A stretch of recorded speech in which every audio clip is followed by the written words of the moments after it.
नमस्कार दोस्तों, logic number YouTube channel पर आपका हार्दिक स्वागत और अभिनंदन करता हूं। आज बात करेंगे हम सूचना सहायक का पेपर जो आज एग्जाम हुआ सूचना सहायक का, उसके ऊपर सूचना सहायक का एग्जाम लगा 21 जनवरी 2024 को, और उसमें मैथ्स और रीजनिंग से संबंधित प्रश्नों पर विशेष क्रम फोकस करेंगे, सॉल्यूशन करेंगे इस पेपर का, किस प्रकार से प्रश्न एग्जाम से पूछे गए हैं। तो देखिए दोस्तों, पहला क्वेश्चन जो मैथ्स का पूछा गया था उनकी बात करेंगे हम। If 20% of 500 is equal to x% of 400, then value of x। बहुत ही शानदार प्रश्न, इस प्रकार के प्रश्न प्रतिशत के टॉपिक में मैंने आपको पहले करवाए हैं। तो 500 का 20%, 400 के x% के बराबर है, x का मान क्या होगा, कैसे करना चाहिए इसे प्रश्नों को? कुछ नहीं दोस्तों, डायरेक्ट कर सकते थे।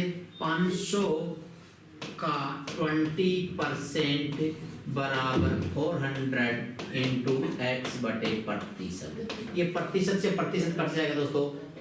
2 जीरो से हम 2 जीरो यहाँ की उड़ा सकते थे, 4 5 20 और 5 5 25। तो x की वैल्यू क्या आ गई दोस्तों? 25% आ गया। तो आपका सही आंसर था 25%, करेक्ट उत्तर था 25%। तो डायरेक्ट कर सकते थे, 2 जीरो से 2 जीरो उड़ा सकते थे, ठीक है ना। या 20 5 100 100 में 4 का भाग लगा देते तो 25 आ जाता। ये था आपका पहला प्रश्न जो सूचना सहायक के एग्जाम्स में लगा आज। और दूसरा प्रश्न पूछा था, देखो 3 4 12 196 और 1005, और ये पूछा है कि यहाँ पर क्या संख्या है। ये सीरीज का प्रश्न था, बहुत ही अच्छा प्रश्न। मैंने सीरीज का टॉपिक बहुत लंबा चौड़ा पढ़ाया भी था, उसमें समझ में आया होगा। ये क्वेश्चन देखिएगा क्या लगा रखा है। 196 को कितने गुना? 5 गुना कर लेता हूँ, इसको 5 टाइम्स करता हूँ। जब मैं इसका 5 से गुना करता हूँ तो क्या था दोस्तों, क्या करूँगा इसे 5 गुना, राइट। कैसे करना चाहिए देखो, तो यहाँ अलग से सीरीज लिख देता हूँ। 3 से 4 बनाया तो इंटू 1 प्लस 1, 4 से 12 है इंटू 2 प्लस 4, 12 से इंटू 3 प्लस 9, 12 36 और 9 45 इंटू 4 प्लस 16, 45 दूनी 90, 9 दूनी 18, 180 प्लस 16 196 और इंटू 5 प्लस 25। दोस्तों क्या कर रखा था सीरीज के अंदर, आपको बता देता हूँ। 1 से गुणा किया और 1 का स्क्वायर जोड़ दिया, 2 से गुणा किया 2 का स्क्वायर जोड़ दिया, 3 से गुणा किया 3 का स्क्वायर जोड़ दिया, तो आंसर आना चाहिए 45। सही आंसर ये आया दोस्तों आपके साथ 45, राइट। ये आपकी सीरीज थी, बहुत अच्छी सीरीज। और अगले क्वेश्चन की बात करें जो इस क्वेश्चन एग्जाम में पूछा, ये भी एक सीरीज का प्रश्न पूछा। इसमें कौन सा गलत है, क्या पूछा था इसमें कौन सा गलत है, ये पूछा दोस्तों। इसमें कौन सा गलत है, गलत पूछा था, रोंग पूछा है, रोंग। तो क्या करना चाहिए देखो, 145 ये 12 के स्क्वायर से ज़्यादा है। 145 की बात करता हूँ तो 12 के स्क्वायर से 1 ज़्यादा है। 121 की 22 की बात करता हूँ, 11 के स्क्वायर से 1 ज़्यादा है। 92 नहीं होता दोस्तों, ये गलत है। 92 यहाँ गलत था। क्या आना चाहिए था? 10 के स्क्वायर से 1 ज़्यादा आता तो 101 आना चाहिए था। 82 बिल्कुल सही है, 9 के स्क्वायर से 1 ज़्यादा है। और 65 बिल्कुल सही है, 8 के स्क्वायर से 1 ज़्यादा है। और 50 भी सही है, 7 के स्क्वायर से 1 ज़्यादा है। तो सही आंसर दोस्तों 92 गलत है यहाँ पर। और आंसर आना क्या चाहिए था हमारे पास? 92 ए वाला ऑप्शन था, ये आना चाहिए था 101। ये भी सीरीज का प्रश्न पूछा था। अच्छे, तो ये नेक्स्ट क्वेश्चन आपके सामने, और ये रहा। इसमें जोड़ के देखो किस तरह से प्रश्न पूछा है। एक्चुअल में इस प्रकार भिन्न होती नहीं है, 3 बटा कहीं भिन्न नहीं होती, 1 से 3 बटा तो कोई भिन्न नहीं होती, लेकिन प्रश्न बना दे तो हमें वैसे आंसर देना पड़ेगा। तो 3 प्लस का है, 2 प्लस का है, क्या कहा आपने? 3 भी प्लस का है, यहाँ से +3 का है, और 1 और 3 को जोड़ देता हूँ मैं, तो 3 + 1 + 3 हो गया। 3 3 6 और 1 7, 7 इसमें भी है, यहाँ 7 नहीं, तो इनमें से उत्तर आएगा। फिर मुझे जोड़ना है 1/8, इसको अलग से जोड़ रहा हूँ, 1/8 + 3/2 + 3/4। यहाँ लघुत्तम लेता है इनका 8, 1 2 से 8 4 4 दिया 12, 2 बार 3 दूनी 6, 12 चट 19/8। तो दोस्तों 19/8 ये आ गया और 7 ये आ गया था। तो 7 से ही 19/8 ए वाला ऑप्शन आपका उत्तर आएगा, ठीक है। प्रश्न को बहुत ही तरीके से घुमाया है इसने, सही तरीका नहीं होता एग्जाम में, ऐसा मैथ्स में नहीं लिखा जाता, लेकिन क्वेश्चन बनाया तो आंसर यही देना पड़ेगा, 7 से 19/8, राइट। अगले प्रश्न की बात करते हैं, और नया प्रश्न देखिएगा क्या पूछा इन्होंने। ये प्रश्न दोस्तों देखा जाए तो रीजनिंग में आता है, डेटा सफिशिएंसी करके टॉपिक आता है, मैथ्स में भी डाल दिया जाता है। एक आयत के चारों तरफ बाड़ लगाने, क्या है, एक आयत के चारों तरफ बाड़ लगाने का खर्चा 10 रुपये प्रति वर्ग मीटर की दर से ज्ञात करना है। आयत की लंबाई दे रखी है 30 मीटर, चौड़ाई भी चाहिए, आयत की चौड़ाई लंबाई की 2 गुनी है, तो आंसर निकाल देंगे। क्या कहा, प्रश्न क्या पूछा है, प्रश्न पूछा है कि इस क्वेश्चन का हल करने के लिए क्या चाहिए, आयत की लंबाई दे दी 30 मीटर और चौड़ाई क्या है, लंबाई की दुगनी है, चौड़ाई लंबाई की दुगनी है तो 15 है, तो इसके आधार से हम इसका आंसर निकाल सकते हैं। तो पहला भी चाहिए और दूसरा भी चाहिए, दोनों की आवश्यकता चाहिए कि चौड़ाई लंबाई की 2 गुनी, चौड़ाई है वो लंबाई की 2 गुनी, कोई बात नहीं, चौड़ाई लंबाई की 2 गुनी तो 30 में 60 लिख देंगे, कोई दिक्कत नहीं। क्या करें, चौड़ाई है वो आयत की चौड़ाई लंबाई की 2 गुनी है तो 60 हो जाएगी, कोई फर्क नहीं पड़ने वाला। तो सही है, यदि प्रश्न का उत्तर देने के लिए कथन फर्स्ट और सेकंड दोनों के डाटा की अति आवश्यकता है, ये बी वाला उत्तर सही था दोस्तों, पहला भी डाटा चाहिए और दूसरा भी चाहिए, चौड़ाई चाहिए लंबाई चाहिए तब जाकर के इसका आंसर हम दे सकते थे। तो करेक्ट उत्तर बी वाला था। ये पूछा डाटा सफिशिएंसी का प्रश्न था। अगला प्रश्न पूछा दोस्तों यहाँ पर रीजनिंग का प्रश्न है, रवि और कुणाल हॉकी और वॉलीबॉल के अच्छे हैं, रवि और कुणाल हॉकी और वॉलीबॉल में अच्छे हैं, सचिन और रवि हॉकी और बेसबॉल में अच्छे हैं, गौरव और कुणाल क्रिकेट और वॉलीबॉल में अच्छे हैं, सचिन गौरव और मोहन फुटबॉल और बेसबॉल में अच्छे हैं, बेसबॉल क्रिकेट वॉलीबॉल और फुटबॉल में कौन अच्छा है, ये आपका क्वेश्चन था। तो क्या करेंगे, इस प्रश्न को हम वापस से लिखते हैं इस तरह से, रवि, यहाँ रवि लिख देता हूँ, ये कुणाल के लिख देता हूँ, ये नाम लिख रहा हूँ दोस्तों, रवि कुणाल किसमें, और यहाँ इनका गेम्स का नाम लिखूंगा, वॉलीबॉल और हॉकी, हॉकी एंड वॉलीबॉल, तो ये हॉकी और हॉकी, वॉलीबॉल, वॉलीबॉल और ये वॉलीबॉल, तो रवि और कुणाल हॉकी और वॉलीबॉल में अच्छे हैं, सचिन और रवि, यहाँ सचिन लिख देता हूँ, सचिन और रवि किस में अच्छे हैं, सचिन और रवि हॉकी एंड बेसबॉल, तो ये हॉकी और बेसबॉल और रवि भी बेसबॉल, राइट, रवि और हॉकी बेसबॉल में अच्छे, गौरव और कुणाल क्रिकेट और वॉलीबॉल, ये कुणाल था ये गौरव आ गया, गौरव और कुणाल किसमें है, क्रिकेट और वॉलीबॉल, तो ये वॉलीबॉल यहाँ लगा देता हूँ और क्रिकेट यहाँ लगा देता हूँ, सी, ये क्रिकेट यहाँ लगा दिया सी। अब अच्छे हैं सचिन गौरव और मोहन फुटबॉल और बेसबॉल, सचिन गौरव, सचिन आ गया हमारे पास, पहले आ चुका सचिन, तो सचिन गौरव और क्या नाम बताया दोस्तों, कुणाल भी आ गया, पहले रवि आया फिर कुणाल आया सचिन आया, तो ये कर रहा है अगली वाली लाइन जो सचिन गौरव और मोहन, सचिन गौरव और मोहन, 3 नाम मैंने लिख दिए, लास्ट वाले 3, ये किस में अच्छे हैं उसकी बात करते हैं, फुटबॉल बेसबॉल में अच्छे हैं, फुटबॉल और बेसबॉल, तो फुटबॉल और बेसबॉल, तो फुटबॉल आया नहीं था तो यहाँ लिखूंगा मैं फुटबॉल फुटबॉल फुटबॉल, और एक बताया था बेसबॉल, तो ये ऊपर वाला क्या था, बेसबॉल नहीं आया था कि हमारे पास, ये बेसबॉल आ गया, तो यहाँ मैं लगाऊंगा बेसबॉल, बेसबॉल और बेसबॉल। दोस्तों ये आगे आपके पास एक सारणी बन गई थी, यहाँ कुछ नहीं था, इसमें यहाँ नहीं था, इसका यहाँ और यहाँ नहीं था, इसका यहाँ नहीं था, इसका यहाँ नहीं था, यहाँ नहीं था और यहाँ नहीं था, तो डेस मार दिया, छोड़ दिया। प्रश्न पूछा है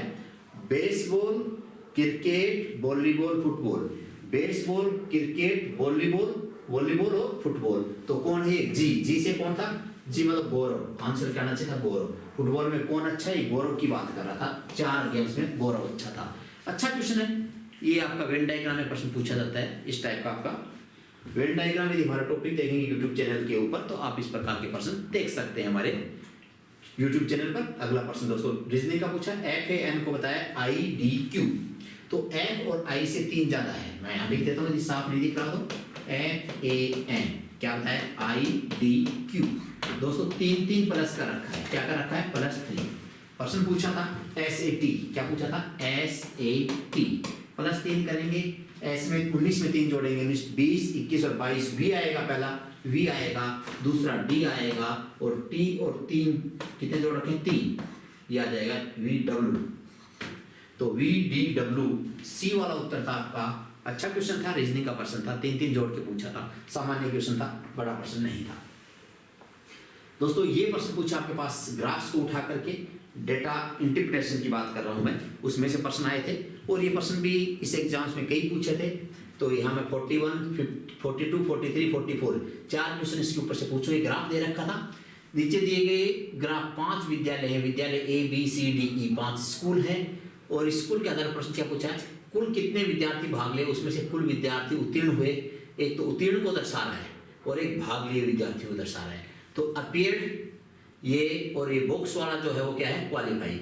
तो पहले वाले में 3000 विद्यार्थी आए ए स्कूल में और उसमें से आपके 1750 विद्यार्थी पास हुए। बी विद्यालय में 2250 विद्यार्थी थे और 1250 पास हुए। सी विद्यालय में 3250 विद्यार्थी 3250 और पास कितने हो रहे हैं 2250। और सी विद्यालय में विद्यार्थी 2500 हैं, पास हो रहे हैं 2000। और डी और ई विद्यालय में विद्यार्थी 3000 हैं लेकिन पास हो रहे हैं 2000। अब प्रश्न क्या पूछा है, सभी स्कूल परीक्षाओं में फेल अनुत्तीर्ण हुए कुल विद्यार्थियों की संख्या क्या है, यानी सारे विद्यालयों में कितने विद्यार्थी फेल हुए, तो फेल वालों की संख्या जोड़नी है, ये प्रश्न था आपके पास। तो यहाँ से टोटल मारना स्टार्ट करता हूँ। देख लो ये 1750 है, ये 1250 है, जोड़ दूँ 1750 और 1250 को तो हो जाएगा 3000। 3000 में 2250 जोड़ूंगा तो 3 और 2 5 5250, 5250 और 2000 ये रहे है ना। तो 3000 3 2 5 5 2 7 7250 7250 और फिर 2000 एक और आगे, तो ये हो जाएगा 2 2 4 2 6 6 3 9 9250। देखो कहीं दिख रहा है क्या पूछा, इसका औसत पूछ लिया क्या, और देख लीजिएगा सभी स्कूलों में परीक्षा में फेल यानी अनुत्तीर्ण कितने हैं, तो ये तो क्वालिफाइड है, ये क्या ले दोस्तों क्वालिफाइड है। अनुत्तीर्ण की बात की तो ये 3000 और ये कितना है 1750, तो कितना आना चाहिए था 1250। तो पहले में फेल कितने थे 1250। दूसरे विद्यालय में फेल कितना था दोस्तों, ये 1250 2250, तो ये हो जाएगा 1000। दूसरे विद्यालय में फेल है 1000। तीसरे विद्यालय में फेल की संख्या बताऊं 3250 और 2250 फिर 1000 तीसरे विद्यालय में। चौथे में देखो दोस्तों 2500 और 2000 ये 500 फेल हो गए। और अगले वाले में फेल कितने हैं, ये 3000 2000 1000 फिर फेल हो गए। तो ये विद्यार्थी फेल हो गए 1000 2000 3000 4750। तो 4750 आपका बी वाला उत्तर सही था। कितने विद्यार्थी फेल हुए ये पहला प्रश्न पूछा था। इसी में 4 प्रश्न पूछे हैं, दूसरा प्रश्न क्या पूछा उसकी बात करता हूं। तो देखिएगा ये एक्चुअल में ये वाला ग्राफ किसका था, आए ये पास हुए और ये जो अंतर है वो क्या है फेल हुए, उसकी बात की थी। अगले प्रश्न इसी में प्रश्न पूछा था कि स्कूल ए और बी में परीक्षा में उपस्थित हुए छात्रों का अनुपात, स्टूडेंट्स अपीयर, ए और बी के अपीयर का अनुपात पूछा है। ए में कितने आए थे 3000 और बी में कितने आए हैं, ए में 3000 अपीयर हुए और बी में अपीयर कितने हुए 2250। तो 3000 और 2250 अपीयर की बात की है, अपीयर की बात की दोस्तों आने वालों की, तो 3000 2250 का अनुपात पूछा है। 3000 अनुपात 2250, 1 0 से 1 0 काट दूं, 25 से काट दूं, 25 निमा 225 है ना, 25 से काट रहा हूं और 25 से कम 25 और 12, इसको फिर काट रहा हूं दोनों संख्याओं में, फिर कट रही संख्या किससे 3 से, 3 चौके 12 3 3 9, 3 चौके 12 और 3 3 9, तो क्या आंसर आना चाहिए था 4:3। देखिएगा कहीं दिख जाए तो आपको 4:3 सी वाला उत्तर था। पहले वाले विद्यालय में आए कितने थे अपीयर 3000, दूसरे वाले में कितने आए थे 2250। अनुपात पूछा था इसका, ये 3:2, 75 से संख्या कट रही, 75 तिया 375, 75 तिया 225, 75 तिया 400, 75 से काटा, 25 से काटा, फिर 3 से काटा, एक ही बात है, कोई दिक्कत नहीं। अगला और प्रश्न था इसमें क्या पूछा, कितने प्रतिशत विद्यार्थी स्कूल ई और स्कूल डी में क्या हुए एक बार देख लेते हैं, उनका अनुपात क्या है, कितने प्रतिशत विद्यार्थी स्कूल ई और डी। देखो find the ratio of the percentage of student passed, E और डी के पास का अनुपात पूछा है। क्या पूछा है, ई और डी के पास का अनुपात। तो मानता हूं वापस डायग्राम में, क्योंकि डायग्राम से उत्तर है ई और डी के पास का अनुपात। पहले ई लिखा है, ई और डी के पास बराबर बराबर दोस्तों, दोनों में 2000 पास है। ई और डी के पास का अनुपात, ई और डी बराबर बराबर है, ई और डी के पास का अनुपात 1:1। ई और डी में क्या है दोस्तों, एक बार वापस देखते हैं प्रश्न, कितने प्रतिशत विद्यार्थी स्कूल ई और स्कूल डी में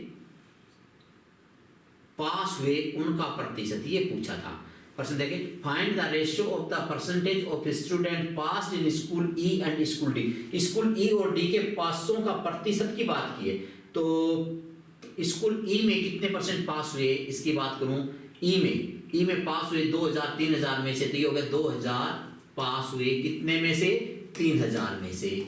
और स्कूल डी में पास कितने हुए दोस्तों 2000 2500 में से, ये भी 2000 पास हुए हैं 2500 में से। ये आपका प्रश्न था। ये देखो अब क्या उत्तर आएगा उसकी बात करके मेरे को आंसर बताइएगा। तो क्या करना चाहिए इस प्रश्न को हल करने के लिए, ये इधर के 2000 कट गए, ये 2 0 से 2 0 कट गए, ये 25 इधर आएगा, ये संख्या चेंज आती है ना, इधर की इधर ऊपर की संख्या, तो ये 5 और ये 6, तो 5 उधर जाएगा, 1/6 1/5 है ना, तो 5:6 बोलता हूँ इसको। ये 1/6 1/5 था, तो 5:6 उल्टा हो जाएगा। तो ये था दोस्तों आपके पास। तो ई में पास कितने हुए, तो 5:6 का रेशियो निकलेगा। क्या निकलेगा, 5:6। पास होने वालों का रेशियो पूछा था, तो आप आंसर लगाइएगा 5:6। और एक क्वेश्चन और पूछा है इसी में, और ये देखिए क्या पूछना चाह रहे हैं। अच्छे क्वेश्चन है।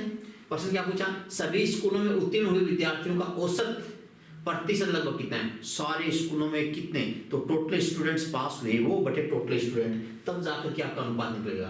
क्या कह रखा है, average percentage of pass student of school is ठीक है ना, अप्रोक्सीमेटली यानी लगभग, तकरीबन, आसपास 64 65 66 70। देखो ऑप्शन भी बहुत अच्छे दिए इन्होंने। तो 44 का देख लेता हूँ कितने परसेंट टोटल मिला के एवरेज क्या निकला है। तो पास के एवरेज की बात कर लेता हूँ दोस्तों। मैं इस क्वेश्चन को यहाँ हल करूंगा एक बार।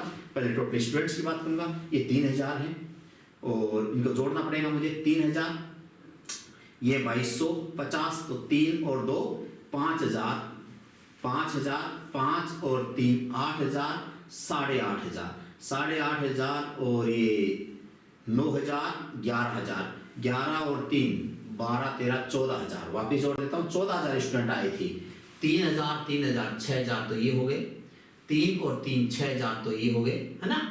और 2500 ये थे, तो 6 2 8 8500 हो गए। 8500 और इन दोनों की संख्या की बात की थी मैं, 32.5 2250, इनकी बात कर देता हूँ। तो 3000 और 2500 ये मान लेता हूँ मैं यहाँ पर थोड़ा सा नीचा लेकर के इसको। तो 3 3 6 3 3 9 और 2500 और 2500 5000, 9 और 5 14000 पास हुए दोस्तों। तो 14000 तो हो गए पास, सॉरी 14000 तो आए थे विद्यार्थी। पास कितने हुए उसकी बात कर लेता हूँ यहाँ पर। वापिस से देखिएगा पास कितने उसकी बात करूँ यहाँ। तो क्या कहा, पास कितने हुए, पास वाले दोस्तों यहाँ पर हमारे पास ये पास वाली संख्या है ना, ये 4 पास वाले। तो 2 और 2 4000, तो ये हो गए पास वाले, है ना।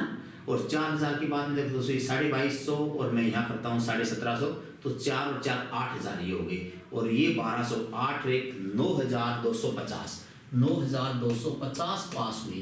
तो कितने परसेंट पास हुए इसकी बात कर लेता हूँ। तो 2% उड़ा देता हूँ, 2 0 यहाँ से उड़ा देता हूँ, 1 0 यहाँ से उड़ा देता हूँ।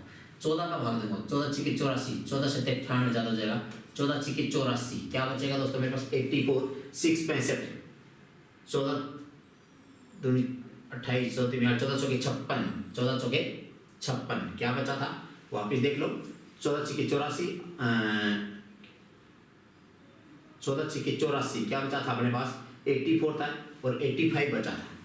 14 6 84 84 था और 85, 14 6 84 66। वापिस भाग लगा देता हूँ। 1925 के अंदर 14 का भाग देना है, 14 5 70, 14 6 84 84। क्या बचता था दोस्तों, 8 85, 14 6 84, 1/14 में लिखने की आवश्यकता नहीं। तो लगभग क्या कहूँगा, 66%। क्या कहूँगा, तकरीबन 66% आपका उत्तर आना चाहिए। और ये 66% वाला ऑप्शन लगा दीजिएगा यहाँ पर। ये रहा दोस्तों आपके पास, अप्रोक्स पूछा है, लगभग पूछा तो 66% था। तो 6% नीचे आ रहा हूँ। ऐसे और भी प्रश्न आए इस एग्जाम्स में। अगला प्रश्न दोस्तों फिर डेटा का प्रश्न पूछा इन्होंने और बहुत अच्छा प्रश्न था। क्या प्रश्न आया देखो, नीचे 2 डेटा दे रखे, इसके आधार पर प्रश्न करना है। एक घनाभ का पृष्ठीय क्षेत्रफल कितना है, क्यूबॉइड, एरिया ऑफ क्यूबॉइड की बात करें, घनाभ का पृष्ठीय क्षेत्रफल। ये पूछा पहले से निकलेगा, दूसरे से निकलेगा, दोनों को मिला के निकलेगा या नहीं निकलेगा उसकी बात की। तो घनाभ की लंबाई चौड़ाई ऊंचाई का योग दे रखा है दोस्तों। फर्स्ट ग्रेड के अंदर भी प्रश्न ये पूछा हुआ है पहले, आरएस के अंदर भी प्रश्न पूछा हुआ आरपीएससी ने, और फर्स्ट ग्रेड के अंदर प्रश्न पूछा हुआ था। घनाभ की लंबाई चौड़ाई ऊंचाई का योग दे रखा था, घनाभ का विकर्ण दे रखा था। तो विकर्ण दे रखा, लंबाई चौड़ाई ऊंचाई का योग दे रखा, तो हम उसका क्षेत्रफल ज्ञात कर सकते, दोनों को मिला के ज्ञात कर पाएंगे। तो क्या करेंगे, यदि प्रश्न का उत्तर देने के लिए कहते हैं फर्स्ट और सेकंड दोनों डाटा की आवश्यकता पड़ेगी, पहले और दूसरे दोनों मिलाकर के उसका निकालेंगे। विकर्ण पता हो, लंबाई चौड़ाई ऊंचाई का योग पता हो, तो हम प्रश्न को हल कर सकते हैं। या अलग अलग लंबाई चौड़ाई ऊंचाई पता हो, अलग अलग दे रखी थी, योग दे रखा, तो आंसर आ जाता है। अगले प्रश्न की बात करते हैं दोस्तों। और ये देखिए, ये मैथ्स का छोटा सा प्रश्न पूछा था। 15a + 15b = 750। 15 कॉमन ले सकता था मैं यहाँ पर, 15 में यहाँ कॉमन लूँ तो मेरे पास क्या आएगा, a + b बराबर क्या दोस्तों 750। और 15 से मैं काट दूँ इसको, 15 चौके 60, 15 5 75 50। a + b का मान कितना हो गया 50। प्रश्न क्या पूछा, a और b तो पूछा है, a और b क्या पूछा, एवरेज। क्या पूछा दोस्तों, एवरेज पूछा था, औसत है। a और b का क्या पूछा था, औसत पूछा था, औसत की बात की थी। तो ए और बी का औसत क्या है 50/2। औसत क्या है दोस्तों 50/2, 50/2 यानी 25। औसत आएगा 25। ये आपका बी वाला उत्तर था 25। औसत क्या आएगा 25। छोटा सा प्रश्न था। अगले प्रश्न की बात करते हैं। ये देखिएगा, इसमें पूछा इसमें कौन बड़ा दोस्तों, बहुत ही अच्छा सा छोटा सा प्रश्न है। हमारी बुक्स आती है आरबीडी से, यूएस शेखावत विपिन यादव मैथ्स की, उसके अंदर ये प्रश्न डाल रखा था हमने। 0.01 का क्यूब, 0.01 का क्यूब कितना होता है दोस्तों, छोटी संख्या आएगी, क्यूब लगाएंगे तो 0.01 है ना, तो 3 बार संख्या लिखूंगा तो कितनी बार, दशमलव के बाद 2 4 6 अंकों पे दशमलव आएगी, तो 1 2 3 4 5 6, ये तो आएगा दोस्तों इसका मान। तो बहुत छोटी संख्या होगी। ये पूछा क्या है, दी गई संख्याओं को आरोही क्रम, असेंडिंग ऑर्डर, बढ़ते हुए क्रम में रखा जाए तो कौन सी संख्या अंत में आएगी, अंत में आएगी सबसे बड़ी कौन सी होगी, बढ़ते तो सबसे बड़ी, तो ये तो बड़ी है नहीं। ये 0.0011 इससे बड़ा है, 0.0011 इससे बड़ा है, और ये 0.0012 उससे भी बड़ा है, 0.0012 से भी बड़ा है, -1 माइनस का दोस्तों 0 से भी इधर आएगा माइनस का 1 तो, और इधर प्लस 1 आता तो ये बहुत छोटा हो गया। 0.15 तो सबसे बड़ा कौन है 0.15, तो सबसे बड़ा कौन है दोस्तों 0.15, तो सबसे बड़ा है 0.15 इनमें सबसे बड़ा है, 0.15 इनमें सबसे बड़ा है। तो असेंडिंग और डिसेंडिंग ऑर्डर का छोटा सा प्रश्न था, लंबा चौड़ा प्रश्न नहीं कह सकते हैं इसको दोस्तों। ये भी रीजनिंग का क्वेश्चन है। देखो क्या कहा, इसमें फोर्थ पार्ट था, चौथा भाग था, ब्लैंक दिख रहा है आपको, चौथा भाग आधा ये यहाँ से काला कर रखा था, इसमें आधे भाग को काला कर दिया, ठीक है ना। तो अगले वाले में क्या होगा दोस्तों, ये 3/4 भाग, यहाँ जो डायग्राम बनेगा वो क्या होगा, यहाँ जो डायग्राम बनेगा वो इस तरह से काला होगा, ये वाला भाग काला हो जाएगा।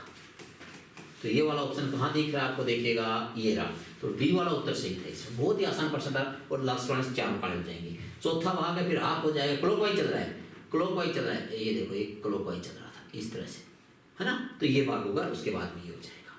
ये आधा प्रश्न पूछना चाहिए था, ये वाली कंडीशन थी, करेक्ट। अगले प्रश्न की बात करके देखते हैं, और नया क्वेश्चन आपके पास देखो, ये रहा। इसमें पूछा दोस्तों, ये कोडिंग डिकोडिंग का प्रश्न पूछा है, कूट भाषा में एफ ये लिखा है, कुछ नहीं, बहुत ही आसान प्रश्न आपको नजर आ रहा हो तो देखो, टी दाएं से बाएं लिखा है, ई को एफ लिखा है, एन को ओ लिखा है, दाएं से बाएं टेलीफोन को, ठीक है ना। ये क्वेश्चन हमारी बुक्स के अंदर है, आरबीडी की किताब आती है मेरी, US Shekhawat verbal non reasoning, उसके अंदर डाल रखा था दोस्तों मैंने। टेलीफोन को ये लिखा जाए कि बढ़ाकर मैशूर को पूछा था, MYSOURE, MYSOURE, बिल्कुल किताब के अंदर से एज इट इज प्रश्न डाल दिया उन्होंने। मैशूर का पूछा है, ई से स्टार्ट करेंगे, एक एक प्लस करके करेंगे, पहले ई में एक प्लस करेंगे, ई में एक प्लस करेंगे क्या आएगा एफ, फिर किस में करेंगे आर में एक प्लस करेंगे एस, यू में एक प्लस करेंगे वी। अब इतने बाद आपको उत्तर आ जाएगा FSV, FSV, MASO है बेटा, MASU नहीं है इसमें, ठीक करें, ये यू नहीं था इसमें, यू नहीं था तो वी भी नहीं आएगा। MASORE था, तो E का F हो गया, S का हो गया, O का P, फिर S का क्या लिखेंगे T, Y को क्या लिखोगे Z, और M को क्या लिखोगे N। देख लीजिएगा FSPTZN, NSP TZN, सही है, NSP TZN, तो एक वाला ऑप्शन आपका सही था। बहुत ही आसान क्वेश्चन था, मेरी बुक्स के अंदर डाला हुआ क्वेश्चन है, बहुत पहले से चल रहा है, 2003-4 से चल रही है किताब, आरबीडी से, यूएस शेखावत, उसके अंदर प्रश्न था। ये बहुत ही आसान छोटा सा प्रश्न, डायरेक्शन का प्रश्न पूछा, छोटा सा क्वेश्चन है। मधु 5 किलोमीटर दक्षिण की ओर साइकिल चलाती है, दक्षिण में गई कितने किलोमीटर, 5 किलोमीटर दक्षिण में गई, 5 किलोमीटर। उसके बाद क्या क्या, दक्षिण की ओर साइकिल चलाती है, फिर अपने दाएं मुड़ जाती है, तो दाएं इधर मुड़ेगी, वो कितनी चली 6 किलोमीटर जाती है, फिर दाएं मुड़ती है 5 किलोमीटर जाती है, दाएं मुड़ेगी 5 जाएगी, तो यहीं इसके बराबर आ जाएगी वापस से। और फिर उसके बाद क्या क्या, फिर वह है अपने दाएं मुड़ती 7 किलोमीटर, तो दोस्तों यहाँ 7 किलोमीटर जाएगी, तो ये 6 था तो 1 किलोमीटर और आ गई, ये 7 है ना टोटल, यहाँ से यहाँ 7 है तो ये 1 किलोमीटर आ जाएगी, यहाँ गई 7 किलोमीटर जाती। अब वह अपने शुरुआती बिंदु से कितनी दूरी पर थी, इसका स्टार्टिंग का बिंदु था, वहां से मात्र 1 किलोमीटर की दूरी पर है, क्या हो, केवल और केवल 1 किलोमीटर की दूरी पर। बहुत ही आसान सा प्रश्न था, 5 गई, फिर 6 गई, फिर 5 गई, इधर 7 गई, तो 7 गई, उसमें से 6 तो ये हो जाएगा ना, 6 + 1, 6 ये और 1 ये, तो यहाँ से यहाँ तक की दूरी पूछी तो 1 किलोमीटर की दूरी पर है। बस छोटा सा क्वेश्चन था। अगले प्रश्न की बात करते हैं, नया क्वेश्चन देखिएगा। ABCDE सभी एक गोलाकार मेज पर केंद्र की तरफ मुंह करके आमने सामने बैठे हुए हैं। 5 व्यक्ति हैं दोस्तों आमने सामने, तो ठीक है, लेकिन गोलाकार मेज के अंदर की ओर मुंह करके बैठे हैं, ये कह सकते थे, है ना। D A और E के बीच में बैठा है, C B और E के बीच में घड़ी की सुई की दिशा में बैठा है। क्या का देखो, C है, B और E के बीच में बैठा है, C बैठा है किसमें, B और E के बीच में, ये C है, ये बैठा है B के और E के बीच में, तो B और E या तो इधर होगा, एक कंडीशन तो ये बनेगी, और मैं एक बार लिख देना चाहता हूँ, ये C है, यहाँ E हो सकता था और यहाँ B हो सकता था, ये कंडीशन भी हो सकती है। पहला लिखा है D A और E के बीच में बैठा है, तो D बैठा है A और E के बीच में, तो यहाँ D आएगा और यहाँ A आएगा, और यहाँ बात कर देता हूँ E, ये D आएगा और यहाँ A आएगा। 2 कंडीशंस इसमें बन रही है दोस्तों।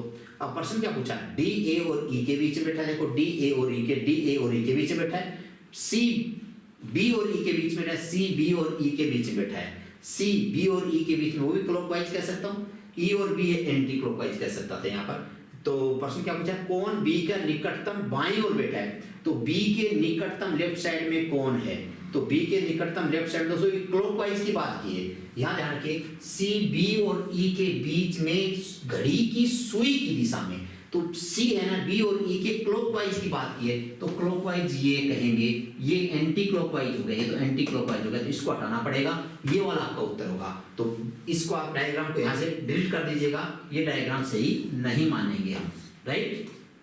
तो आपका उत्तर पहले वाले से आएगा, पहले वाले से आएगा, तो क्या आएगा, ये देखो, कौन B के निकटतम बाईं ओर बैठा है, तो B का निकटतम लेफ्ट साइड में कौन है, B के निकटतम लेफ्ट साइड में कौन है, तो क्या कहेंगे आप, C आएगा। तो आंसर लगाएंगे आप C, क्या लगाएंगे दोस्तों, C वाला उत्तर लगाएंगे। वैसे वो चित्र बन रहा था क्लॉकवाइज, लेकिन वो क्लॉकवाइज नहीं, वो एंटी क्लॉकवाइज की कंडीशन थी।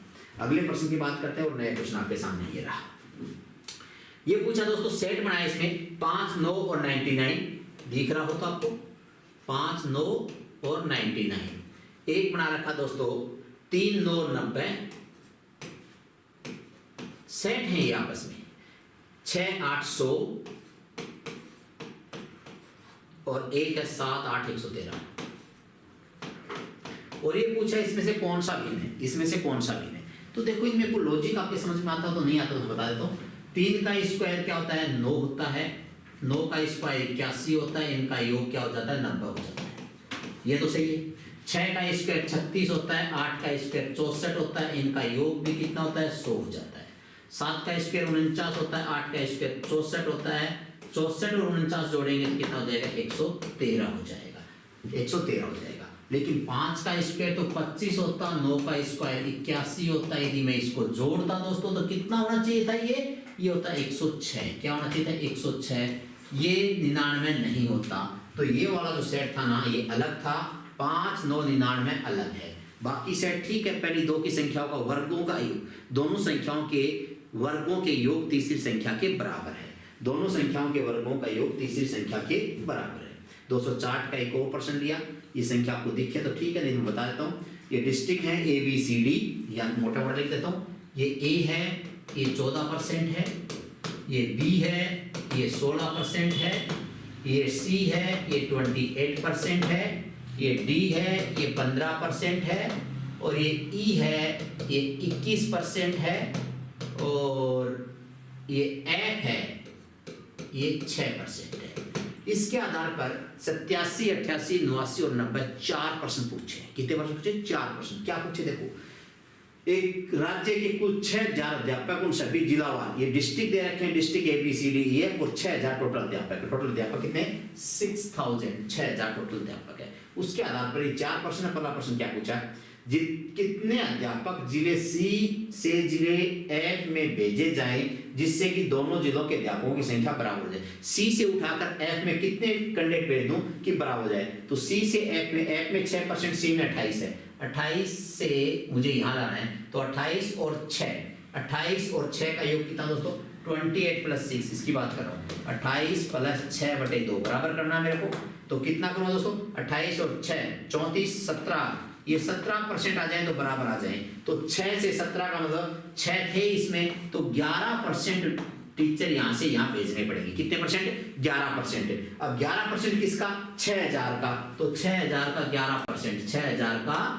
11% कैसे निकालते हैं? देखो 2 जीरो डाली, 11 के 66, तो 660 अध्यापक मुझे सी से एफ में डालूं तो सी और एफ बराबर हो जाए 666। ए ऑप्शन था। 666 अध्यापक सी से उठा करके एफ में डिस्ट्रिक्ट में टिका दूं तो दोनों जिलों की संख्या क्या हो जाए? बराबर। क्योंकि ये 6% था, 28%, टोटल हो गया 34%, 34 का था 17%, दोनों में 17% होना चाहिए। यहाँ 6 है, 17 करने के लिए 11% और चाहिए। किसका? टोटल का 11%। 6000 का 11% कितना? 11 के 66, 660।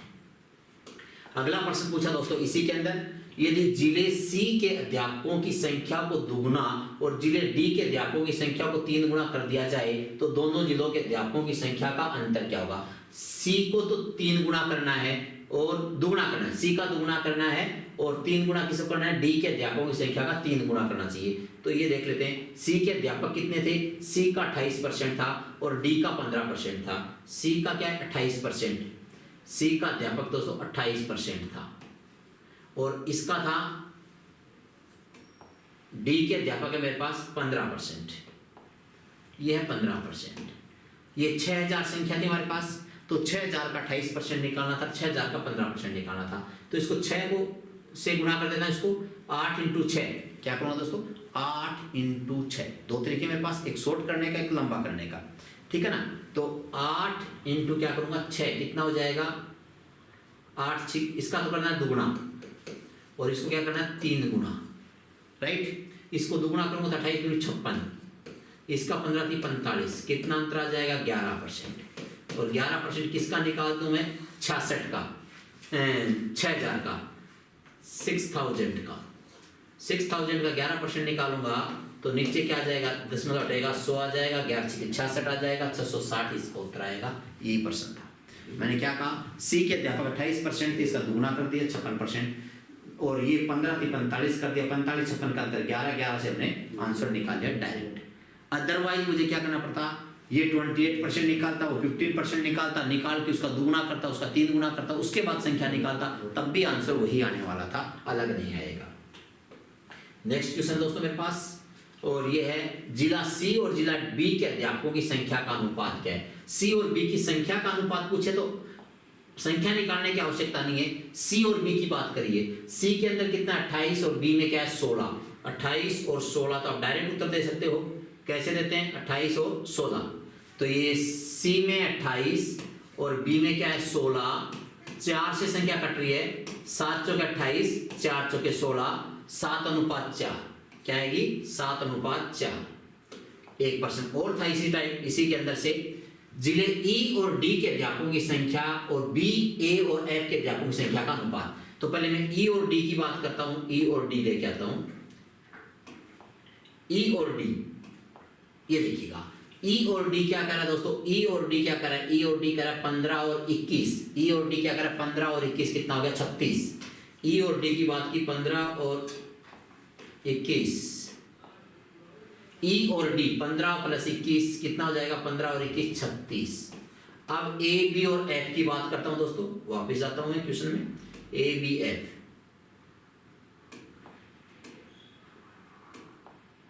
ए बी एफ, ए बी और एफ की बात करूं, 16 और 14 30 और 6 36। 16 और 14 30 और 6 36, ये भी कितना है? 36,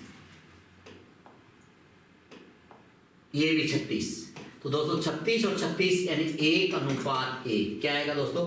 1:1, राइट। तो ये कुछ क्वेश्चन हमने उठाए थे इस पेपर के सूचना सहायक के, जो अभी हुआ है। तो एक पार्ट लगाया, दूसरा पार्ट में वापिस अभी वीडियो बना के दूसरा पार्ट भी देता हूँ, क्योंकि इसमें लगभग 48-50 क्वेश्चन, 50 क्वेश्चन के आसपास इसके मैथ्स और रीजनिंग के मिलाकर क्वेश्चन पूछे थे 150 में से। तो एक पार्ट हमने ले लिया दोस्तों, पार्ट आपको अच्छा लगा होगा। दूसरे पार्ट के अंदर बचे हुए प्रश्नों को और ले लेता हूँ, वो भी आपकी समझ में आ जाएगा। तो चैनल यदि आपको अच्छा लगे तो दोस्तों इसको लाइक करें, शेयर करें, सब्सक्राइब करें। हमारा यूट्यूब चैनल है लॉजिक नंबर हमारे यूट्यूब चैनल है। इस चैनल को आप लाइक करें, शेयर करें और सब्सक्राइब करें। थैंक यू दोस्तों, जय हिंद, जय भारत।